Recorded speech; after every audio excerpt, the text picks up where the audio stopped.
Olá, estamos começando mais um episódio do Enredo Cultural, hoje com uma pergunta. Para você, games podem ser considerados uma expressão artística? Conversamos com um professor e com alguns jogadores que afirmam que game é arte sim, e você vai entender por quê. Também visitamos a casa de Getúlio Ribeiro, um cineasta goiano que conquistou a crítica em um importante festival nacional. Dia de campo com as letras da União Brasileira dos Escritores. Selma Parreira, uma artista inspirada pelas cores. A homenagem de Ziza Gleibe a Marcos Fayad. Tudo isso nesse episódio que já começou.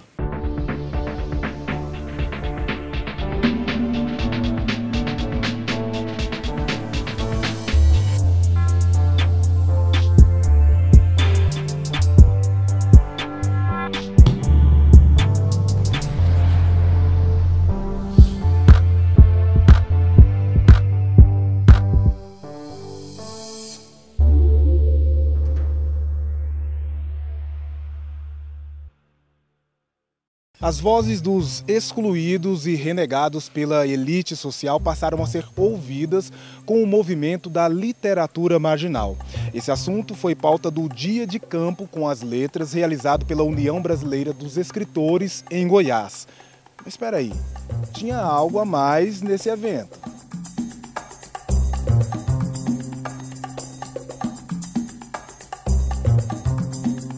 Ademir, eu vim aqui para o evento Dia de Campo com as Letras.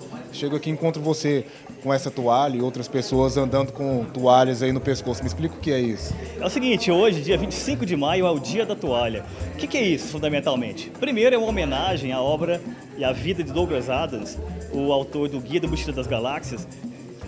Só que é muito mais do que isso, é uma celebração à cultura pop. E o Dia de Campo com as Letras é o quê? E é basicamente uma ideia de formação de escritores e de leitores. Já tivemos oficinas sobre contos de fadas, sobre literatura medieval, contos fantásticos em Goiás e tal. E hoje, dia 25 de maio, Dia da Toalha, é sobre vanguardas literárias. Cristiano, quando a gente fala aí da literatura marginal, dessa vanguarda literária, o que é isso? Olha, em partes, a literatura marginal é essa que está fora do mainstream, né? Que é feita com fanzines. Hoje também tem uma literatura que fala sobre a favela, sobre os necessitados. A vanguarda, em tese, seria uma coisa que estaria sempre em movimento, né? E nós temos datado uma vanguarda do começo do século passado. Isso ajuda a formar novos leitores também? Ah, sim, claro. Acho que todo mundo, quando se vê representado em alguma coisa, ele desperta o interesse, né? Tem um livro recente de contos do rapaz lá da favela do Rio, acho que é Giovanni Martins, se não me engano o nome dele, né? Que ele abriu esse leque, né? Então, está despertando vários leitores ali naquela comunidade, não só daquela comunidade em questão, mas em outras. Quando a gente fala aí de formação de novos escritores, por que existe essa preocupação aqui na União Brasileira dos Escritores? Primeiro que é a nossa função, né? Em Goiás não existe um curso específico, né? Como tem, por exemplo, no Rio Grande do Sul, né? Com a Assis Brasil e tal. Mas nós tentamos fazer isso a partir de oficinas, né? Ou seja, coisas isoladas para você criar experiência, criar contatos, porque muitas vezes a questão da conversa com outros escritores ajuda muito nessa formação.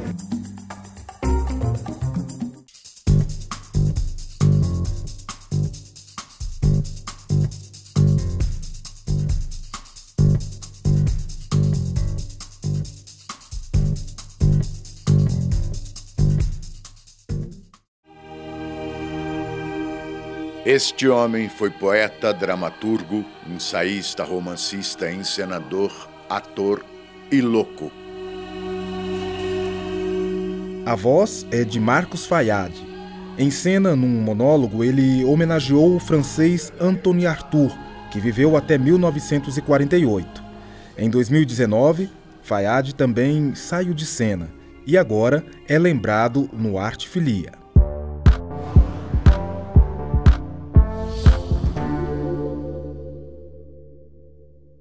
Eu sou Ziza Gleibe, artista circense, e hoje nós vamos falar um pouquinho sobre Marcos Fayad, diretor, produtor cultural, ator e uma grande pessoa.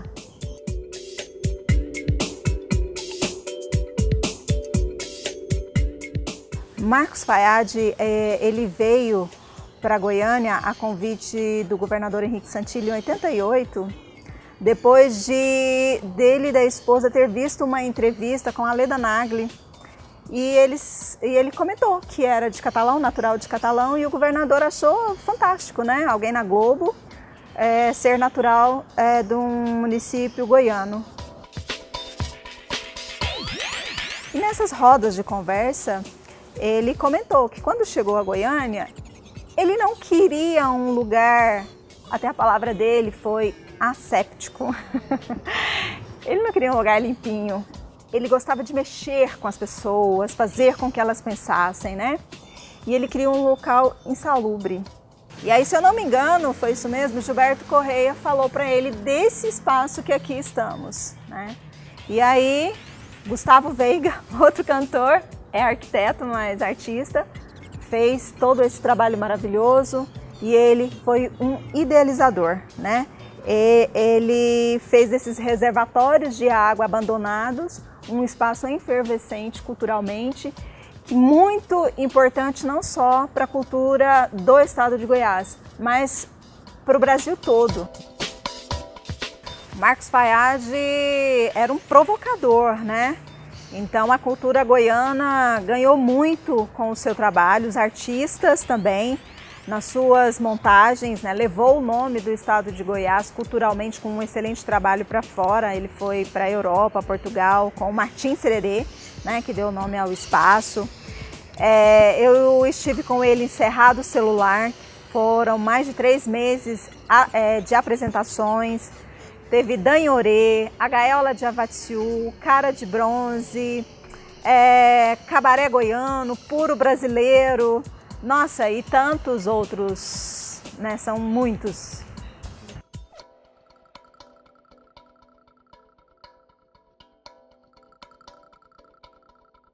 Rápido intervalo aqui no Enredo Cultural. No próximo bloco, um professor e alguns jogadores vão nos explicar por que os games podem sim ser considerados arte.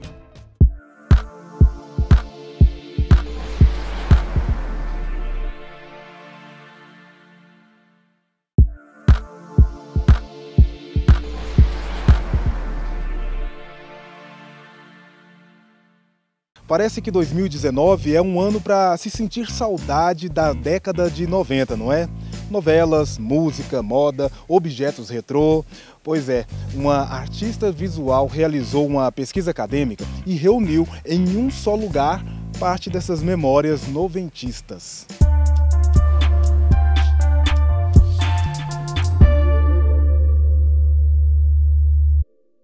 Meu nome é Daniela, hoje eu vou falar sobre a exposição Buraco de Minhoca.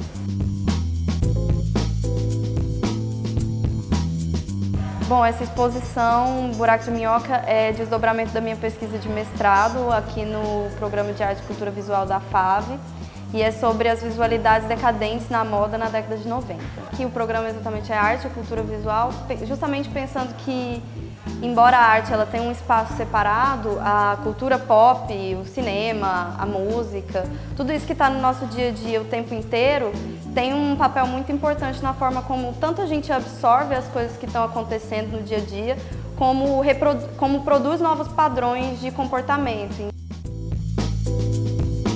Um fato que está muito presente tanto na instalação quanto nas imagens, essa depressão na década de 90 pelo surgimento da AIDS, mudanças como o surgimento da internet também foi uma coisa bastante importante durante a década, a queda, né, do Muro de Berlim, então o fim dessa separação entre comunismo e capitalismo. Essa desestabilização das coisas que acabou gerando um sentimento de desesperança, de confusão e o que vai ser daqui para frente, que eu acho que é uma coisa que a gente também está vivendo bastante hoje em dia. A década anterior, a década de 80, era bem colorido, as modelos eram mais voluptuosos, vamos dizer assim, não sei se essa é a melhor palavra, mas eram mais saudáveis esteticamente, visualmente. E na década de 90 houve uma certa mudança, que foi para um espaço parecido com o que está aqui, que é uma coisa, geralmente apartamentos sujos, baratos, com cara de barato, com coisa no chão e fazendo referência à tecnologia também, sempre tem uma TV, sempre tem um controle, sempre tem alguma coisa nesse sentido. E com esses modelos mais magras, com uma aparência às vezes dopada, deitada, assim. Estar aqui foi um ambiente que promoveu mesmo esses contatos com várias pessoas e com estar dedicada a só estudar mesmo no mestrado. Foi a primeira vez que isso aconteceu, assim. Foi tudo aqui, assim, tudo aqui é a semente mesmo das coisas. Eu amo o UFG.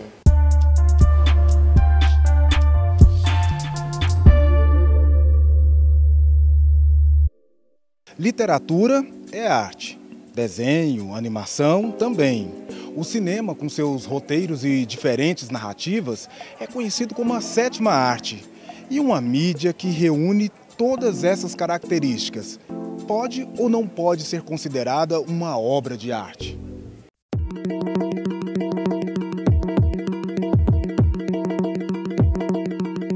E aí, professor, videogame é arte ou não é arte, na sua opinião? Bom, na minha opinião, ele é arte, mas para muitas pessoas ainda não é considerado.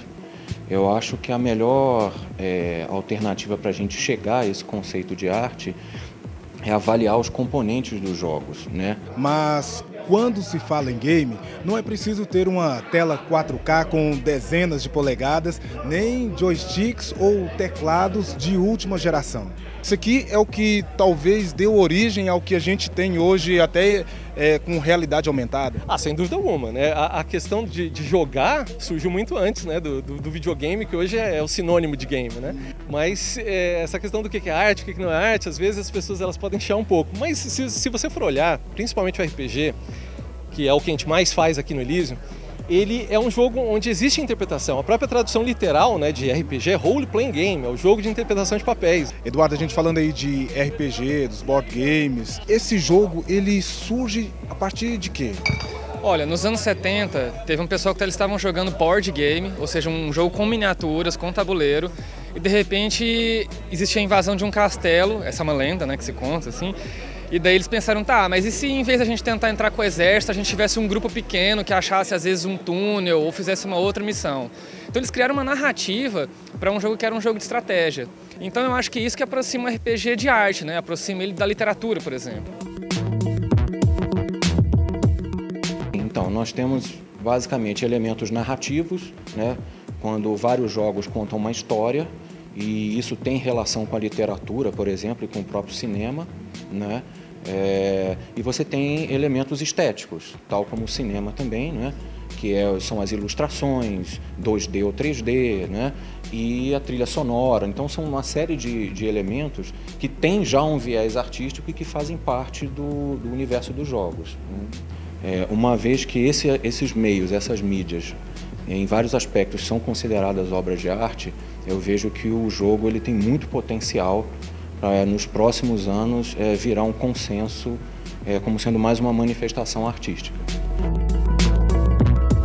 As miniaturas são uma questão bem estética, bonita, né? Que o pessoal gosta disso, pira nisso, como gosta nos board games, né? Um pouco até um fetiche, assim, de ser bonito, ser interessante. Mas elas não são imprescindíveis para jogar. O RPG, ele essencialmente é um jogo que ele lida com imaginação e criatividade. Então talvez seja o jogo mais sofisticado que existe, né?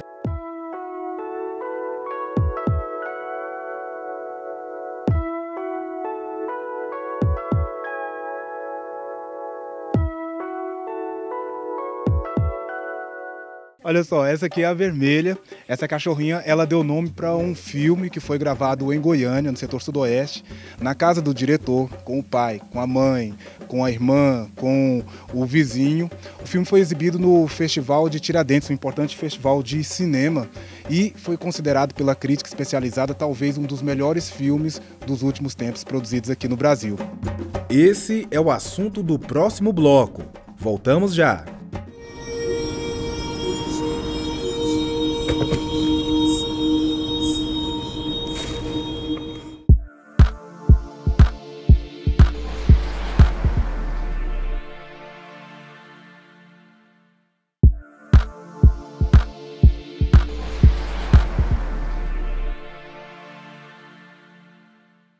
Selma Parreira, uma artista visual goiana, encontra nos objetos memória e arte. Ela se expressa pelas cores, talvez porque uma cor bem específica, o azul, lhe despertou.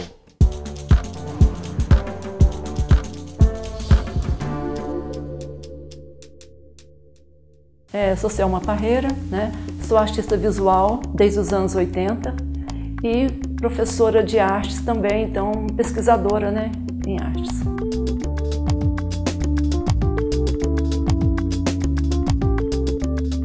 Olha, eu sempre morei, né, aqui em Goiás, morava em Anápolis quando criança, então não tinha muito contato com a arte. Na minha casa não tinha quadros, pinturas, acervos, essas coisas.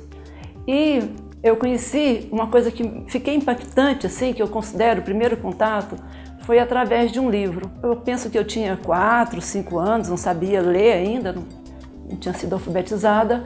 É uma imagem de um menino azul. Então eu peguei esse livro e andei pela casa até que alguém me explicasse aquilo, né? Por que esse menino é desse jeito?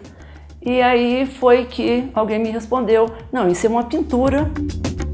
Eu sempre procuro trazer para o meu trabalho, seja ele, né, em pintura, instalação, fotografia, esses recursos que eu costumo usar, assuntos, temas, coisas, né, que me chamaram a atenção e que, por algum motivo, eu gostaria que as pessoas também vissem, né, e pudessem despertar nelas algum interesse, algum deslocamento, ou então apenas mesmo uma curiosidade de ir atrás para descobrir mais sobre aquilo, né? E esse projeto, ele me ajudou a concluir uma intenção que eu tinha com ele, que era dar visibilidade às mulheres lavadeiras de roupa do Rio Vermelho da cidade de Goiás. Elas existiram, né, por séculos, mas não eram reconhecidas e eu não encontrava referência dessas mulheres na história oficial da cidade, nas bibliotecas, nos jornais. Eu pesquisei bastante e não existia. Quando a dona Delice, né, em entrevista à TV, ela falou o seguinte, que olha, eu não pensava em ver nessa minha vida eu ter a oportunidade de contar essa história, né? Que era a história dela e daquelas tantas mulheres lavadeiras de roupa daquela cidade.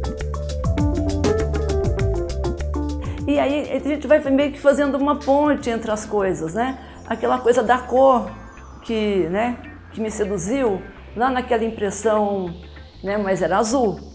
E aí, de repente, uma pedra azul me deixa 10 anos, né, pesquisando também. E a cor, eu gosto de comunicar mesmo através da cor, porque ela me toca, todas as cores.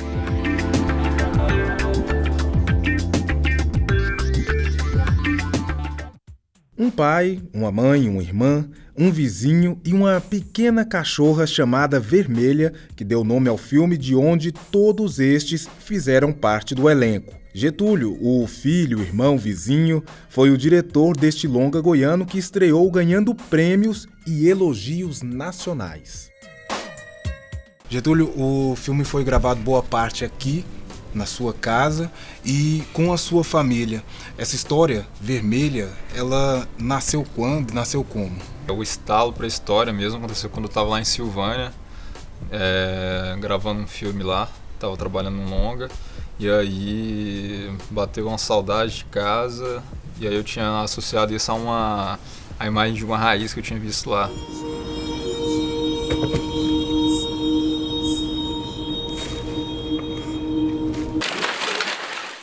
Enquanto tem essa jornada desses dois caras que vão lá pegar a raiz, meu pai aqui está sendo cobrado por umas dívidas em atraso.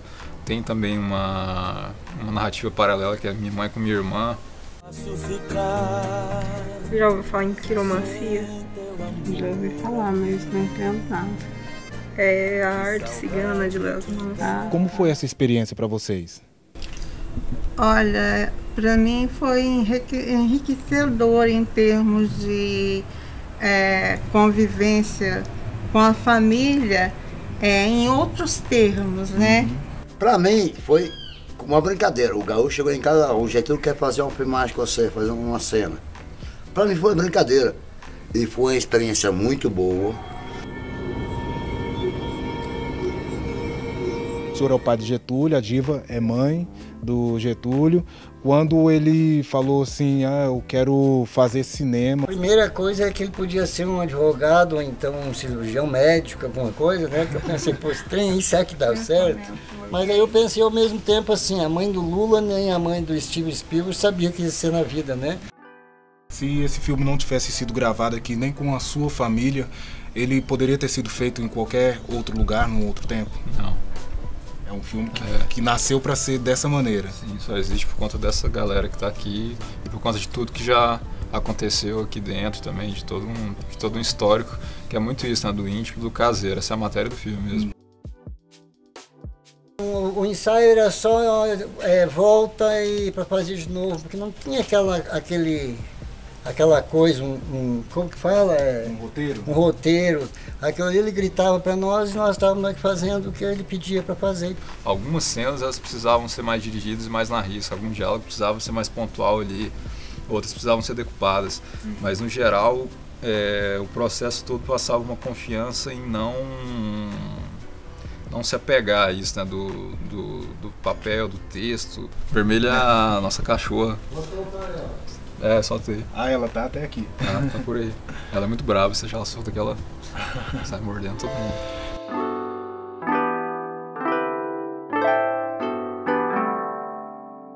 Esse episódio termina aqui, mas no site da TV UFG tem muito mais. Todas as nossas produções estão lá para você ver, rever, comentar, compartilhar. Estou esperando também o seu recado em nossas redes sociais. Interaja conosco. Até a próxima semana. Tchau, tchau.